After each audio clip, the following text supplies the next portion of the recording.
오늘 함께 나눌 말씀의 제목은 성숙한 성도가 됩시다입니다. 우리 옆 성도와 함께 인사합니다. 성숙한 성도가 됩시다.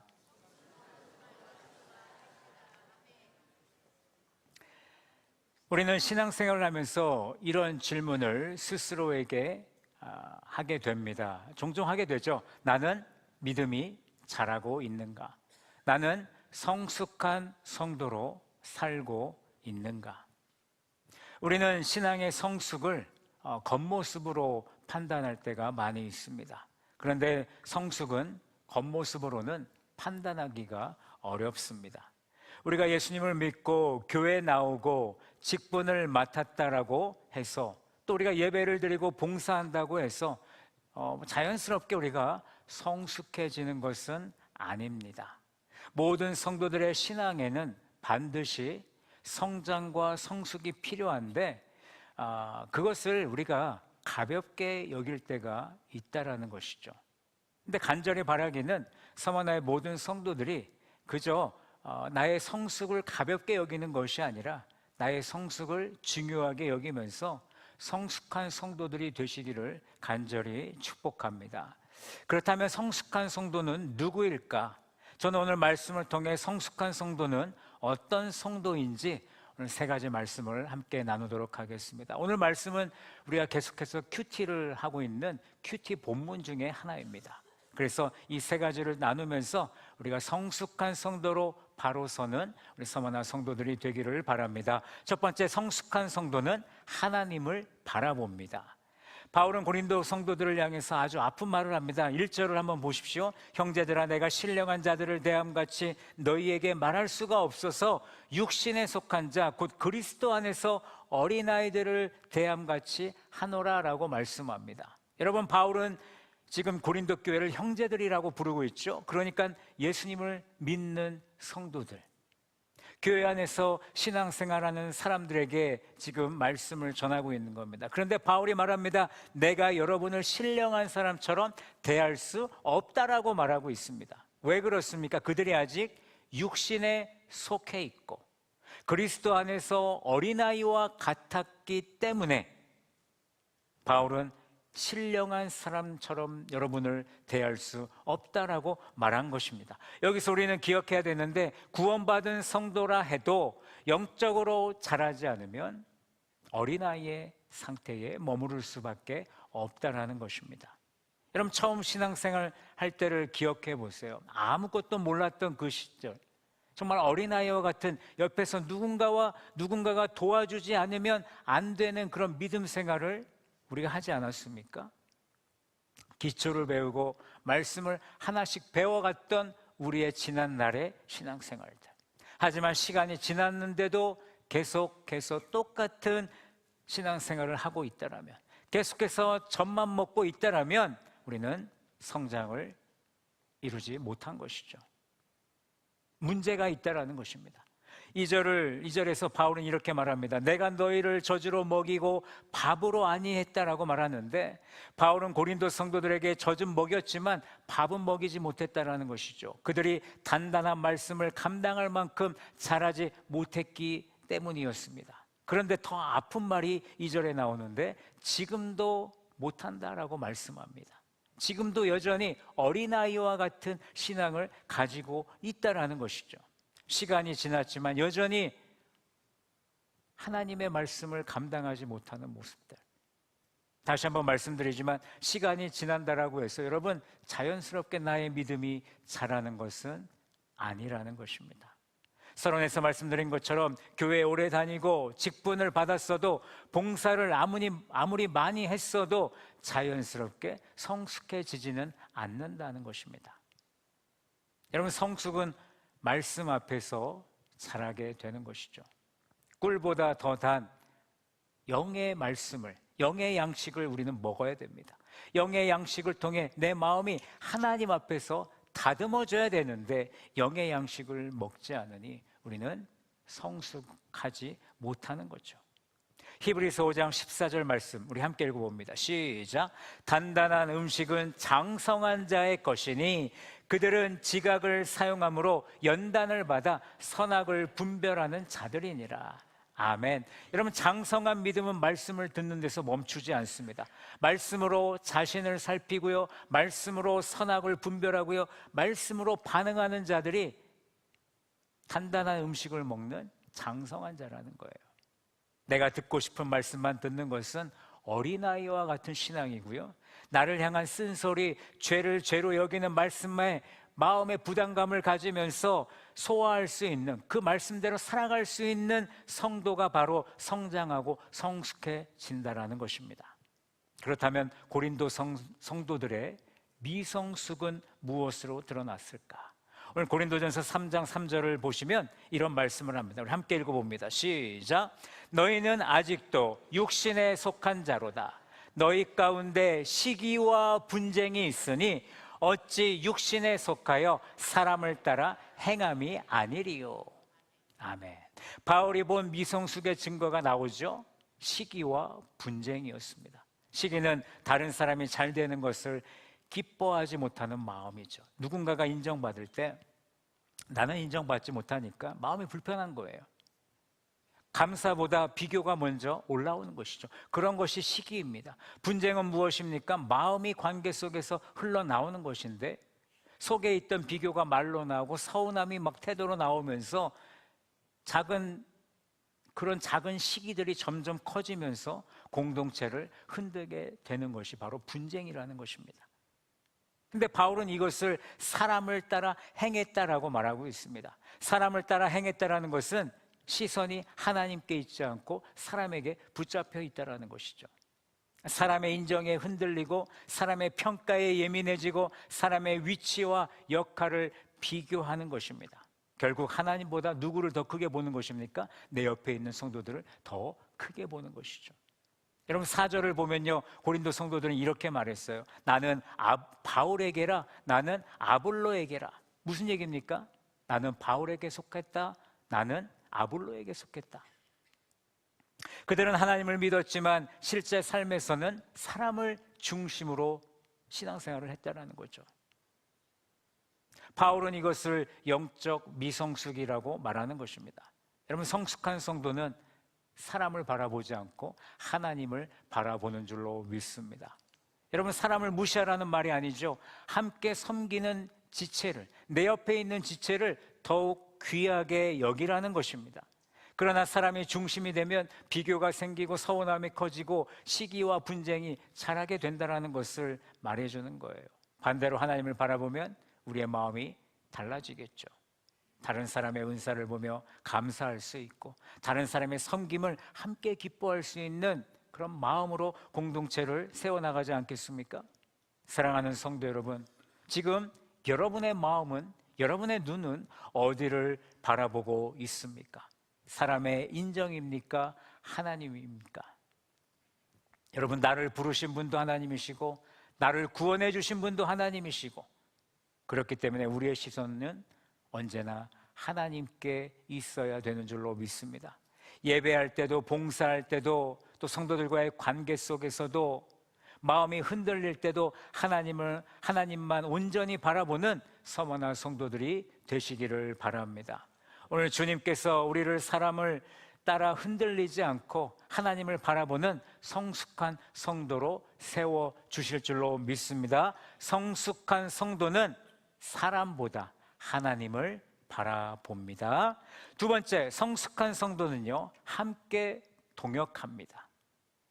하나님을 바라보는 사람은 사역을 보는 눈도 달라질 수밖에 없습니다. 사람을 경쟁자로 보는 것이 아니라 하나님께서 세우신 동역자로 바라보는 것이죠.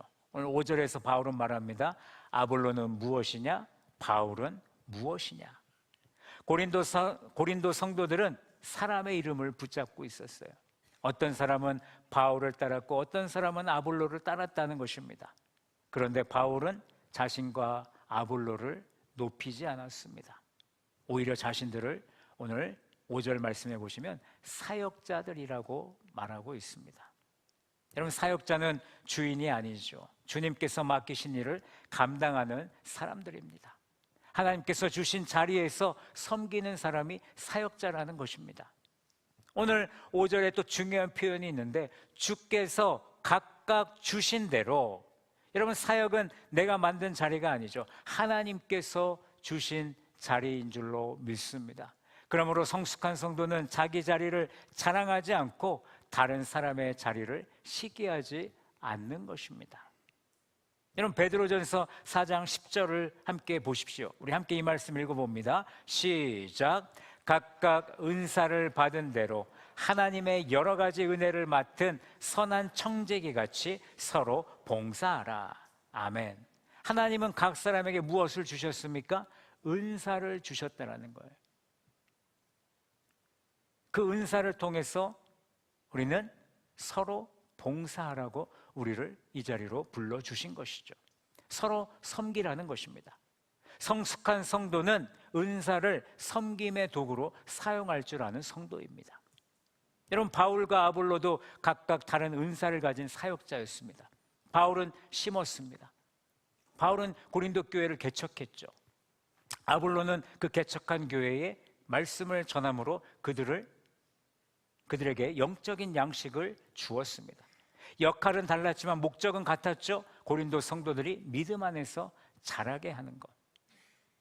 고린도전서 3장 6절을 보십시오. 나는 심었고 아볼로는 물을 주었을 때 오직 하나님께서 자라나게 하셨다라고 고백하고 있습니다. 여러분, 교회에는 심는 일 필요하죠. 물을 주는 일 필요합니다. 하지만 자라게 하시는 분은 오직 하나님 한 분이신 줄로 믿습니다. 농부가 씨를 뿌리고 물을 주어도 생명을 만들 수 없습니다. 싹이 나게 하시고 열매를 맺게 하시는 분은 오직 하나님이시라는 겁니다. 교회도 그렇습니다. 우리는 말씀을 전하고 기도하고 봉사하고 서로를 돌봅니다. 그러나 사람의 마음을 여시고 믿음을 자라게 하시고 교회를 세우시는 분은 오직 하나님 한 분이시라는 거죠. 우리가 이 진리를 붙들 때 우리는 이렇게 고백해야 되는 겁니다. 하나님께서 하셨습니다. 이 고백이 우리 서머나 성도들의 고백이 되기를 간절히 소망합니다. 여러분, 열매가 보인다고 내 공로로 삼지 않고 열매가 더디다고 우리가 쉽게 낙심할 필요가 없다라는 것이죠. 다시 한번 말씀드리지만 자라게 하시는 분은 하나님이시기 때문에 우리는 그 하나님을 바라보며 우리에게 맡겨진 일에 충성하며 생명의 면류관을 받기 위해 힘쓰는 성도들이 되시면 되는 겁니다. 여러분, 교회가 성장하는 거, 목사가 잘해야지, 성도들이 잘해야지 되는 것일까요? 아니죠. 하나님이 역사하셔야만이 비로소 교회는 성장하게 되는 것입니다. 하나님이 역사하실 때 교회는 건강하게 성장하는 것입니다. 우리는 그것을 기대하며 우리에게 맡겨진 월드 사역을 통해 예수님의 명령에 충성하여 생명의 면류관을 받는 교회로 나아가야 되는 것입니다.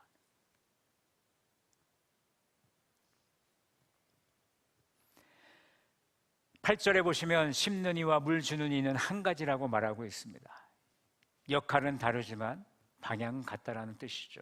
맡은 일은 다르지만 목적은 같다라는 뜻입니다. 한 하나님을 섬기고 한 복음을 전하고 하나의 교회를 세우는 것, 바로 이것이 동역자의 역할이라는 것입니다. 여러분, 동역은요 모두가 같은 일을 하는 것이 아닙니다. 나는 하는데 저 사람은 왜 안 하냐, 그런 것이 아니라는 거예요. 나에게 주어진 일이 있고 그에게 주어진 일이 있습니다. 각자의 자리에서 주님을 위해 섬기는 것, 그것이 바로 동역인 줄로 믿습니다. 찬양으로 섬기는 분은 찬양으로 섬기고, 기도로 섬기는 분은 기도로, 교사로 섬기는 분은 교사로, 보이지 않는 곳에서, 그 누가 보이지 않는 곳에서 눈물로 기도하며 섬기시는 분들은 그렇게 교회를, 주님을 섬기는 것이죠.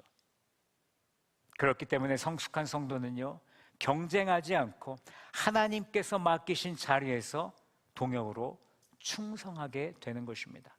그래서 9절에 바울은 자신을 하나님의 동역자라고 말합니다. 우리는 하나님의 동역자들이요 너희는 하나님의 밭이요 하나님의 집이라 라고 말씀합니다. 우리는 하나님의 동역자들인 줄로 믿습니다. 하나님께서 은혜로 우리를 사역에 참여하게 하셨습니다. 교회는 하나님의 밭이죠. 우리가 씨를 뿌리고 물을 주지만 밭의 주인은 하나님이시고, 교회는 하나님의 집입니다. 우리가 섬기고 세우지만 이 교회의 주인은 언제나 하나님이시라는 겁니다. 우리가 이 사실을 기억하면 우리가 동역자에 임하는 우리의 마음이 달라질 줄로 믿습니다.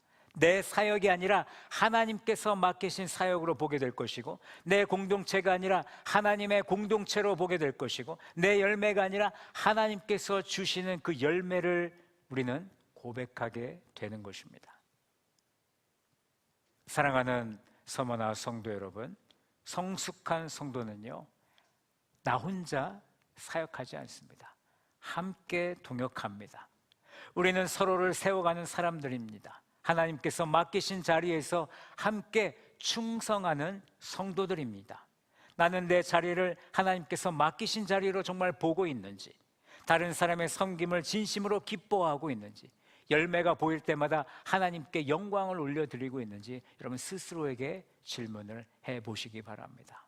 오늘 주님께서 우리 안에 비교와 경쟁의 마음을 내려놓게 하시고 서로의 섬김을 귀하게 여기면서 함께 동역하는 서머나 성도들로 우리 주님께서 세워주시는 줄로 믿습니다. 성숙한 성도는 함께 동역합니다. 마지막으로 성숙한 성도는요, 지혜로운 건축가입니다. 10절에서 바울은 자신을 지혜로운 건축자라고 말합니다. 그는 고린도 교회에 복음을 전했고 교회의 기초를 놓았습니다. 그런데 바울은 자기 능력을 자랑하지 않았죠. 10절에 보시면 내게 주신 하나님의 은혜를 따라 내가 그렇게 했다라는 것입니다.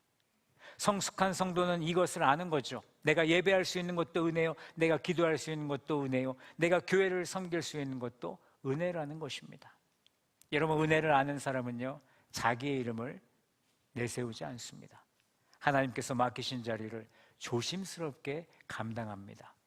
10절에서 계속 말합니다. 각각 어떻게 그 위에 세울까를 조심할지라 라고 말씀합니다. 여러분, 교회를 세우는 사람은 조심해야 합니다. 열심만 있다고 해서 되는 것이 아닙니다. 하나님은 우리가 무엇을 했는지만 보시는 것이 아니라 우리가 그것을 어떻게 세워나가고 있는가를 보신다라는 거죠.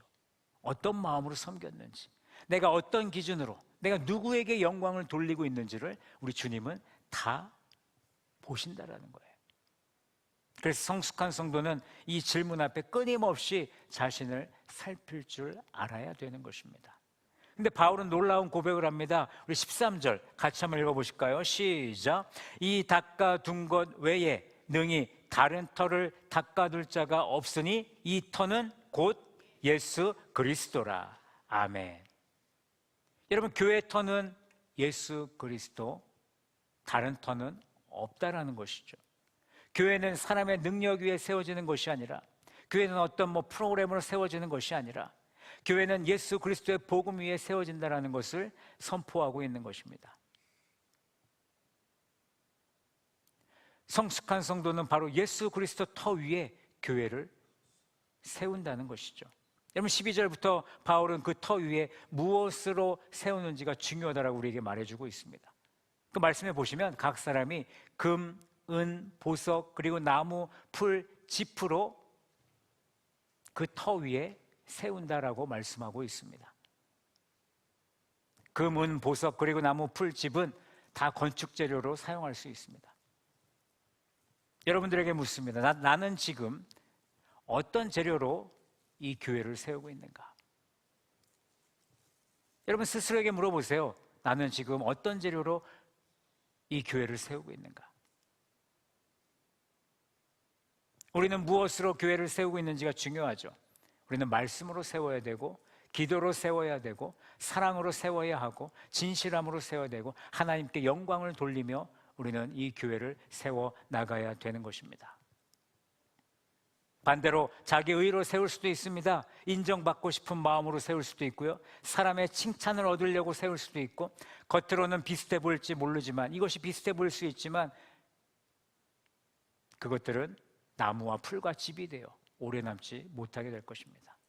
지금은 크게 차이가 나지 않는 것처럼 보일 수 있습니다. 그러나 13절에 바울이 말하는 그 날이 도래하면 말이 달라지는 것이죠. 왜냐하면 그날은 주님 앞에서 우리의 공적이 드러나기 때문입니다. 우리가 그동안 쌓아왔던, 이 교회 안에서 쌓아왔던 것들이 하나님이 오시는 그날에 드러나기 때문입니다. 그리고 그날에 무슨 일이 일어나니까 13절에 보십시오. 불이 나타나서 그 불이 각 사람의 공적이 어떠한가 시험한다라고 말합니다. 불이 내려옵니다. 불이 모든 것을 다 태워버리겠죠. 그때 무엇이 남을까요? 금과 은과 금, 은, 보석은 남지만 나무, 풀, 집 이것들은 다 타게 되겠죠. 여러분, 사역도 마찬가지예요. 겉으로는 비슷해 보일 수 있지만 같이 예배드리고 같이 봉사하고 같은 직분을 감당해 나가지만 주님이 오시는 그날에 비로소 드러나게 되는 겁니다. 무엇을 했는지만 드러나는 것이 아니라 내가 무엇을 세웠는지, 어떤 마음으로 섬겼는지, 내가 누구를 위해 충성을 다했는지가 그날 다 드러난다라는 것이죠. 고린도후서 5장 10절 말씀, 이 말씀 함께 읽어봅니다. 시작.